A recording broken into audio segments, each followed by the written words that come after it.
right now the world is still going through something that is highly traumatic and very challenging for many, many people in all walks of life. And I think if nothing else, this crisis has taught people to look a bit more inward because they've had a lot more time to be in an unusual situation. Hi there, I'm Bex Craig and you're listening to the Not Just Anything podcast for women who want it whole. I hope you'll join me each week as we hear real stories from real women about how they've curated a whole life by design rather than by default. On today's episode, I'm speaking to Gail Gibson, who is known as the CanDo Coach. Gail has lived and worked all over the world and currently finds herself residing in Malaysia. She is the author of 2 business books, the owner of her own business, and a vocal advocate for the power of developing a growth mindset. In our conversation, she offers practical thoughts on how individuals can embrace their own can-do approach and discusses the difference that this can really make in a life worth living. Enjoy the conversation.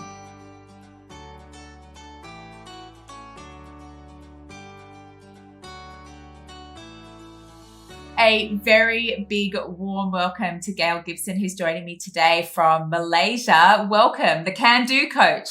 Thank you. It's great to be here. Thanks very much, Bex. Yeah, I'm looking forward to our conversation. You've got such an interesting story and have been doing some fascinating work recently. So as I usually do, I'd love to hear your description of yourself. Who are you and what's led you to be the person that you are today? Okay, so I became the CanDo Coach, through many years of coaching experience. But before I talk about myself as a CanDo Coach today, I'll go right back to the beginning. So I was thinking about this the other day. A lot of people, when you go networking and things like that, people say to you, who are you? What do you do? And you say that as I am, I'm a performance coach and I work with business owners and leaders and enable them to step up, shake it off and shine. That's one version of who I am, but there's so much more to it, isn't there? There was a journey to it, and it started right back from my childhood. Growing up, I had a challenging childhood. Life at home wasn't fantastic, and I think that is the foundation that shaped me to have this can-do mindset, this growth mindset, and become somebody who had to become resilient from quite a young age, had to toughen up, had to learn to cope with situations. So emotional, that type of thing. I had to go through some challenges. And I know that was the foundation that shaped me to become who I've become today. So along the way, you go through school, I went through university, became a teacher, and then I started traveling. I've done this 3 times in my life now, living in Canada. I lived in the UK for 25 years and now I'm here in Malaysia. But previous to that, I lived for 25 years in Australia. So I've done a lot in my almost 52 years on this planet. And travel has been another part of my journey that has really shaped this can-do mindset. With travel comes uncertainty. We have to be adaptable to new situations, new places. There's always challenges, Coming out here was probably the biggest challenge because for me, going from Australia to Canada, pretty similar. Pretty much the traditions are the same. The language was the same. It was all an easy transfer. But stepping into the realm of coming to Malaysia, and I'm sure you found this in Singapore as well, it's a different style of life. It's a very different way of life. And Malaysia has had its challenges for myself, but also for myself and my husband, a lifestyle that's very, very different. But again, having a can-do mindset and saying, you know what, we can get through this. Whatever challenge we face, we can find a way through that because it is about how we approach it and our mental attitude. And then when we have successes or we have more challenges or there's setbacks, all of these things we face, if we have the right mindset and we learn how to develop that type of can-do mindset, we can go through life, we can flow through life, and we can become the best version of ourselves. So I think travel had a huge impact on me becoming that can-do coach. And then through my learning journey. So learning, as I said before, from school through to university, becoming a teacher. I then worked in hospitality and I ran restaurants with my husband, and I was always leading people. Then I moved into a corporate role in the UK for 10 years. And again, I was in a position where I was motivating, leading and training people. And I think all of that has all shaped who I've become and why I am today's CanDo coach. So to close that part of the question you've asked me is to say I became the CanDo coach through experience, and now that's where I am today as a CanDo coach, master performance coach, international speaker, podcast host, and now twice published author. I know. I was going to say there's also books here, and there's speaking, and there's a lot, and also grateful for the way that you framed your response there, because so often we can overlook the cumulative effect of these experiences that we have had and how that has, as you've described, shaped the person that we are. And also it sounds as though also shaped a lot of the mantras, the philosophies, the frameworks, the thinking that you are then bringing into the world for others. And you talked a lot about this CanDo, the CanDo coaching, the CanDo approach, the CanDo mindset. Mm-hmm. How would you summarize what exactly it is that you're pointing to there? Okay, so the CanDo mindset is the growth mindset, and Carol Dweck is a person who you've probably read about as well. That's great. She penned the term, the growth mindset. The way that I explain this to people is people with a fixed mindset, they are ones who, if they're faced with a challenge, they often give up. They believe that talent is, we're born with it. There's some people out there who can just do the things that they do. If they're faced by setbacks, they again might take it into themselves, take it very personally, and they won't deal with it. They'll just think, oh, woe is me, the whole world's against me, and get very negative and get very caught up in it. So it becomes quite an emotional response. And then people also with a fixed mindset are those who, if they're given feedback, again, they take it personally and they push out the blame often to other people and just go, well, it's not about me. It's this person didn't do this and that person didn't do that.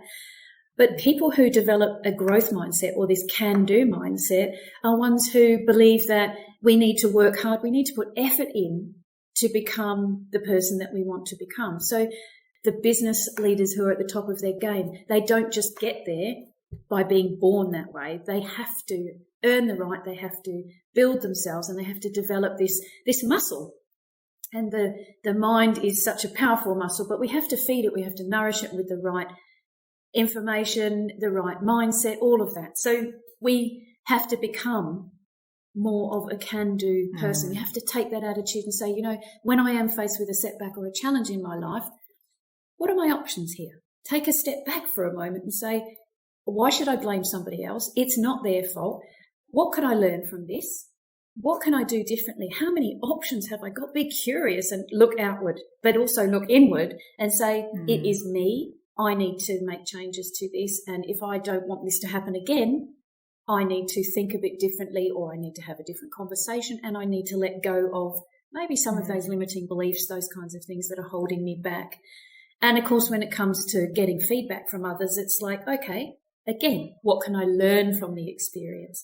So the can-do mindset is all about being a constant learner. It's about being very curious, and it's about looking inward and outward. And it's saying, you know, whatever comes my way, there is always another option.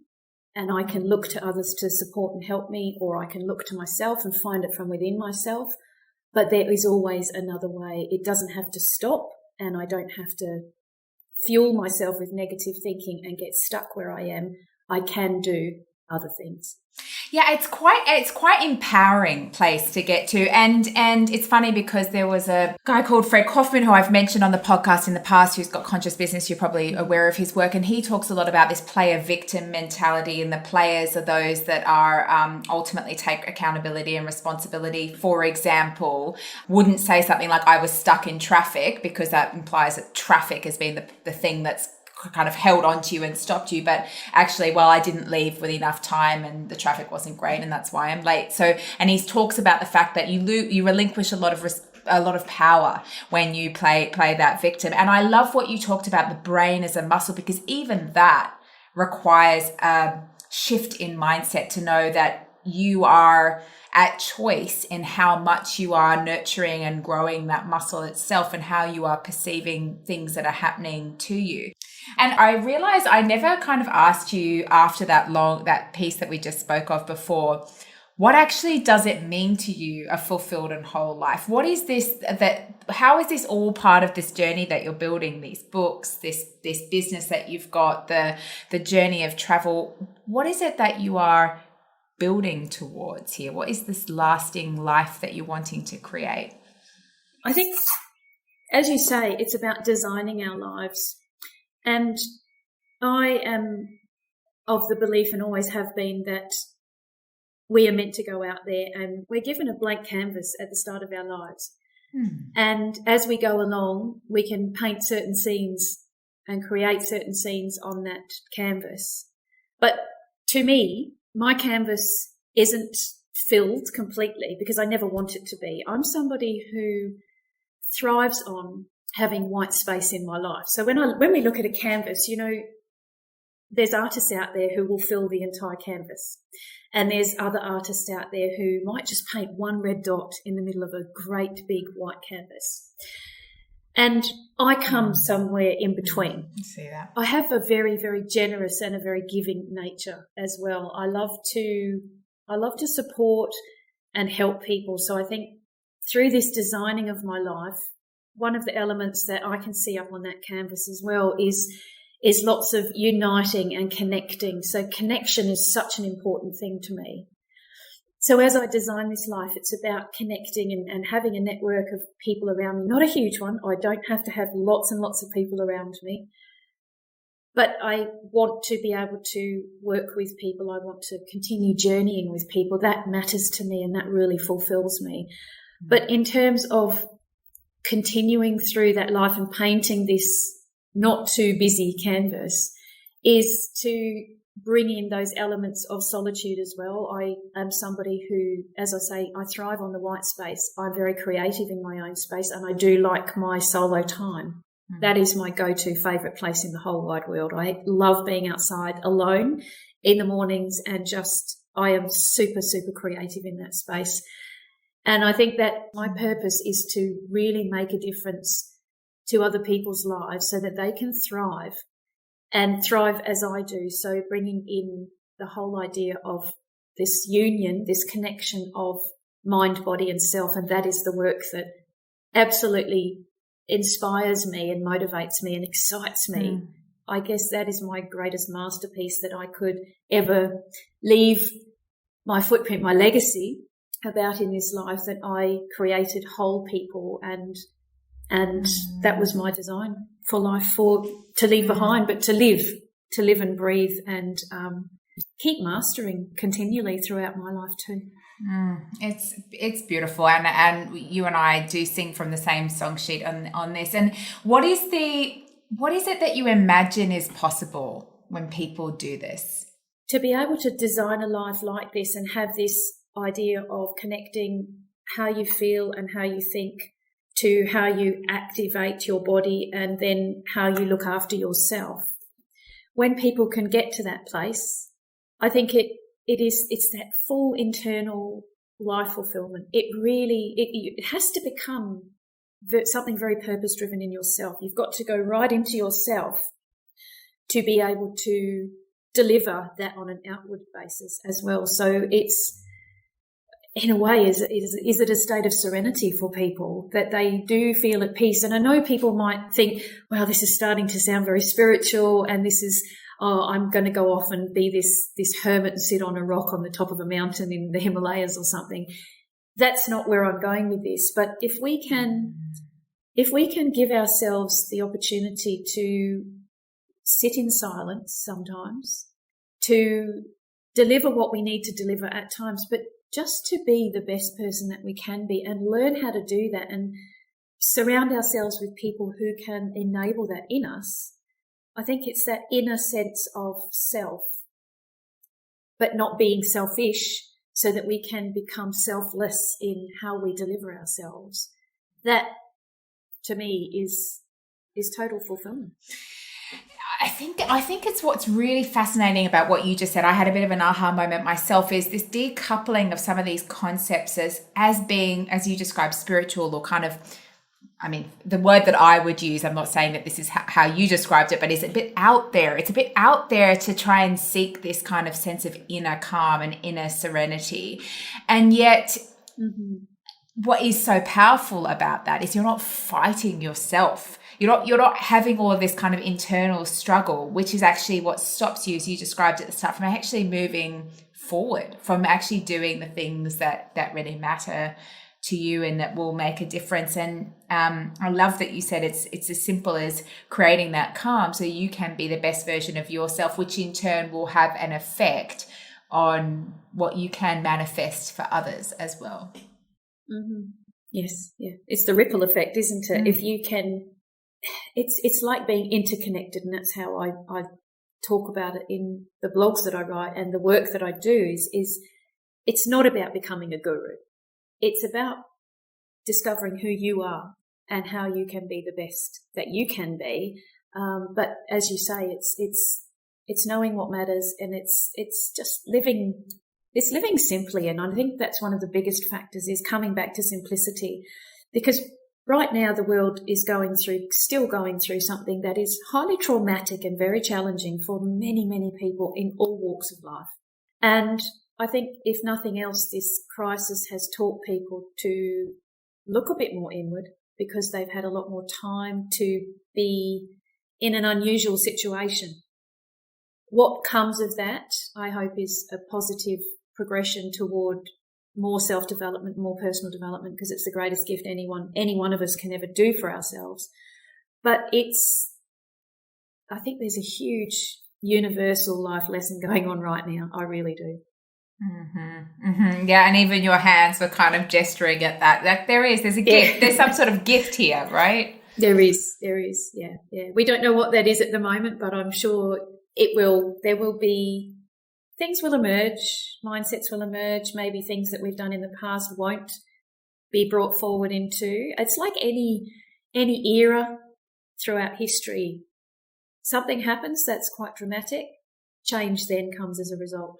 But learning to deal with that change is the next step, and a very, very challenging step for a lot of people too. So it's, how do I let go of what was to become what can be? That's the next stage, isn't it? Well, I mean, and hasn't that been the theme of the last year, I would say, is a lot of people grappling with this change in all facets of their life. And as you describe, and I mean, I've been working with people in change, whether it's in organizations or individuals, for so long now, and most people will say that they're great at change, in my experience. And usually people are fine with change so long as it doesn't impact them. And then as soon as it does impact them, it's very, very challenging. So it's an interesting one. But and I'm kind of getting curious because all of what you're describing denotes a strong sense of self, a strong sense of what you're about, a strong sense of legacy and purpose that's pulling you through.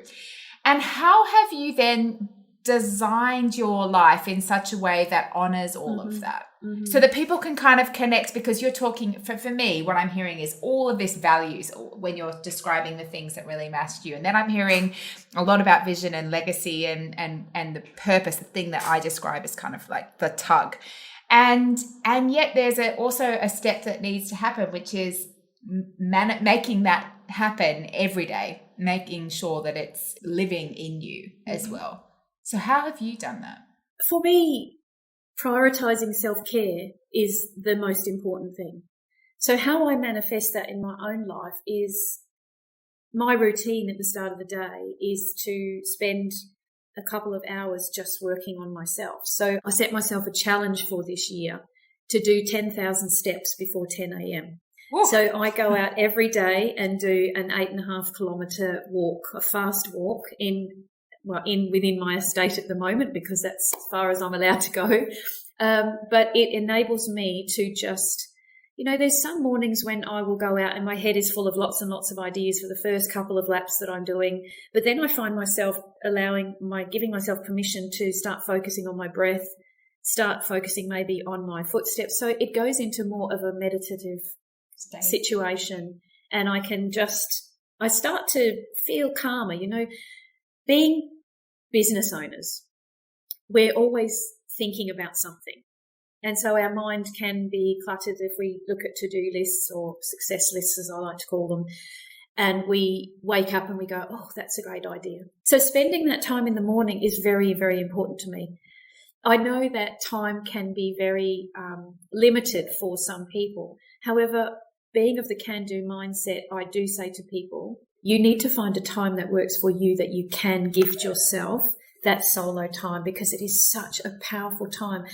So putting myself first and prioritizing that self-care is vital for me. If I don't start work till 10 a.m., so I have those hours in the morning to do what I need to do to get myself ready for the day. So that arms me to then go into my mindset work that I'm doing. So it helps me and it connects it all together. It allows me to then move into the zone of whether I'm writing or whether I've got calls or whether I've got coaching sessions with people. And I can then be focused on the priority work that I need to do. And then I take my breaks through the day. I always move away from my desk at lunch. I've never had lunch at my desk for years and years and years. And it's one of the biggest guilty pleasures of mine is to actually have an hour away. And whether I sit outside, watch something on the TV just to take my mind off working, it's okay. It's okay to do that. From what you asked me, so by living this life that I'm creating, prioritizing self-care is at the heart of everything, and it allows me to then be able to radiate outwards and do the mindset and do the body work. So it's about fitness, it's about mindset, and it's about how I'm feeling. And so by prioritizing that, it allows me to go into flow, it allows me to remain calm, but it also allows me to manage the ebbs and flows of whatever life can throw at me. Yeah, it's a type of fuel, and I do genuinely really appreciate you talking about it in practical terms like that, because it's very clear to see that you are consciously designing it in such a way to make sure that it is always there. It is always there and present for you, and it's true. It is true that it might feel, as I'm listening, I'm thinking, gosh, I've got to find some ways to do this. And so it might feel a little bit hard to access in totality. But the truth of the matter is, it doesn't what will work for somebody will not necessarily need to be the same for others. And when you're talking, I'm thinking, yeah, this is fuel. It's fuel. And I'm not sure if the word self-care is something that's like I'm grappling with a lot at the moment, just the language around it, because I think it puts off people just because of the idea that it's something that is for you. And yet,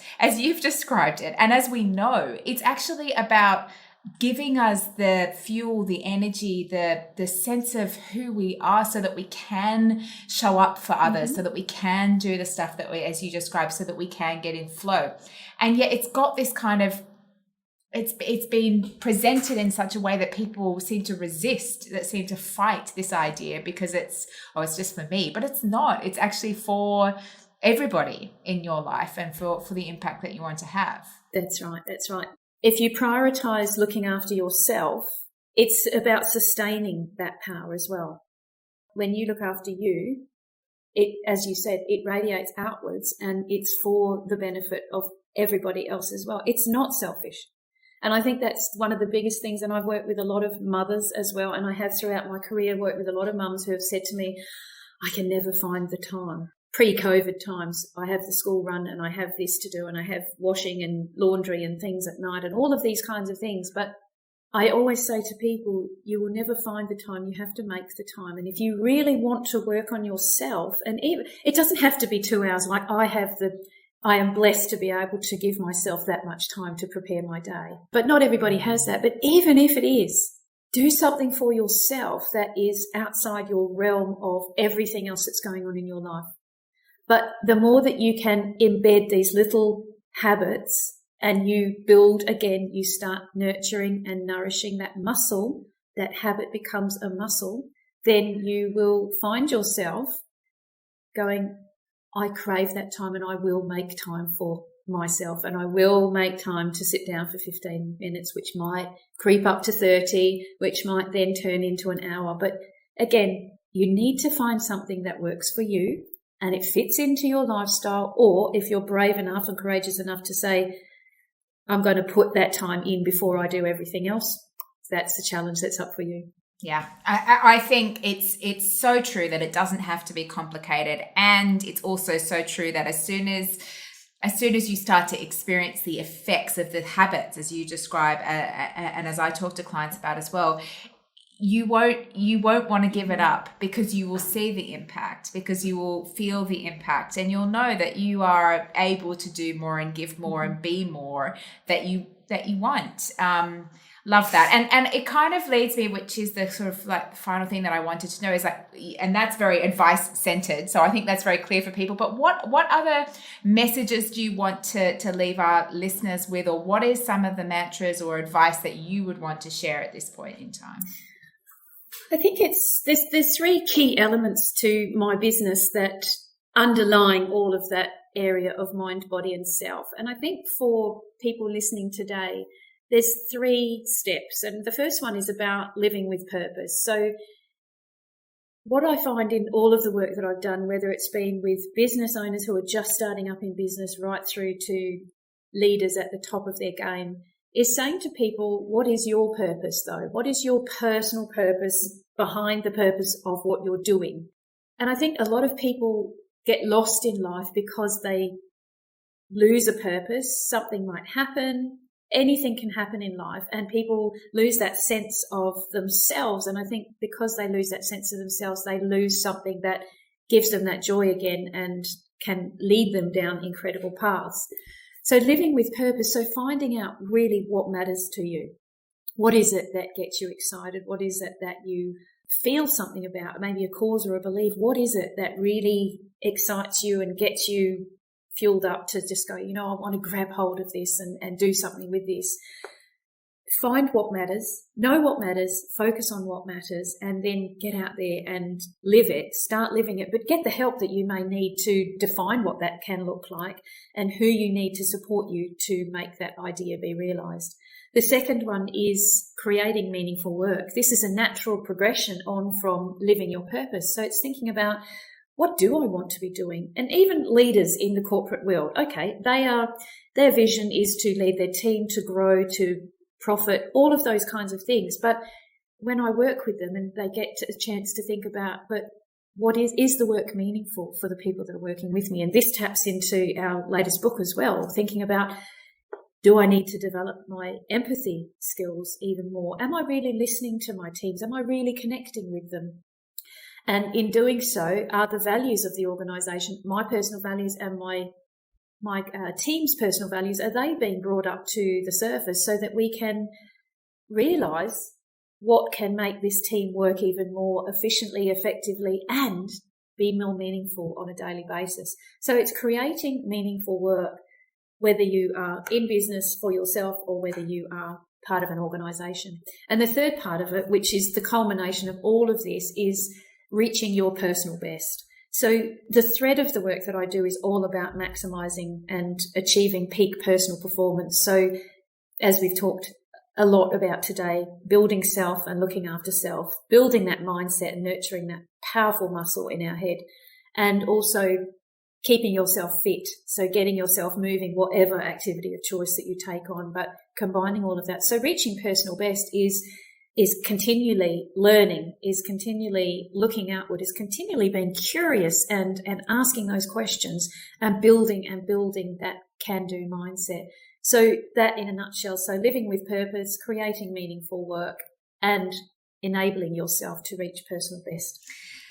I mean, what wouldn't that be? I'm taking notes. I'm gonna try and do more of those things, and I think it's so clear that this is something that you not only say but that you do in your own life. And really, I've really enjoyed your story, but also the sort of passion and the work, obviously, that you feel so strongly about. And it's been a pleasure to talk to you, and I hope that people do take these kind of steps on board, because I think it's in some ways it's actually quite straightforward, and yet it will make just the world of difference. So huge thank you, Gail. Big thanks for joining me today and for all of your wonderful insights. Oh, thank you so much, Bex. It's been delightful to talk to you too, and for me as well, being on the other side of the microphone, because I, like you, am a podcast host, so it's lovely to be the guest. So thank you so much. Pleasure. Thank you so much for joining me today for another episode of Not Just Anything for Women Who Want It Whole. If you enjoyed our discussion, be sure to subscribe to our weekly podcast and leave us a review. Otherwise, thank you so much for being here with us, and we look forward to having you join again. And remember, be brave, be whole, be you.